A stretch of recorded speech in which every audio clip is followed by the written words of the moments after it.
abad keemasannya menurut Karen Armstrong itu justru di bawah Islam. The Jews enjoyed their golden age under Islam in Andalusia 700 tahun, bukan sekarang. Gitu. Dan itu berakhir setelah dikuasai oleh orang Katolik, terjadilah inkuisisi di sana.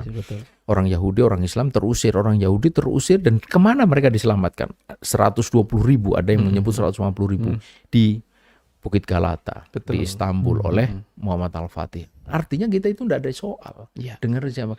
Kalau kita tidak punya soal Quran, otentitasnya, soal teologi, soal ilmu pengetahuan, soal rejim agama, lalu kenapa? Atas dasar apa kita menjadi harus memisahkan agama dari negara?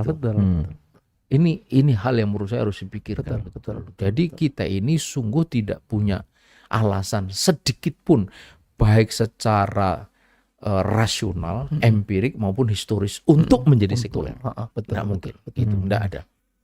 Dan itu diingatkan oleh Allah kan di dalam Al-Quran itu, dalam surat Al-Baqarah ayat 85 dikatakan afatu minuna bi ba'dil kitab wa takfuruna bi. Apakah engkau itu mengingkari sebagian Alkitab dan beriman kepada sebagian Alkitab dan mengingkari sebagian Alkitab.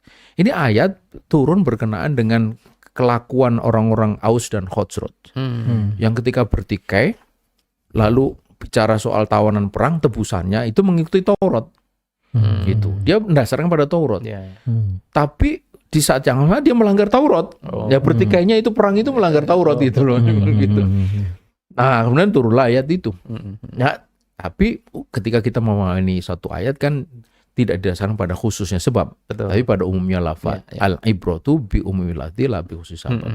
Artinya itu ayat itu juga berkenaan dengan kita. Berlaku bagi kita kepada Al-Quran. Mengapa engkau beriman kepada Al-Quran, Alkitab, nama lain dari Al-Quran sebagian, dan kufur kepada Al-Quran sebagian ayat yang lain. Dan itu yang terjadi ini hari kita. Dan perhatikan lafaz berikutnya, fama jaza umayyaf'alu dzalika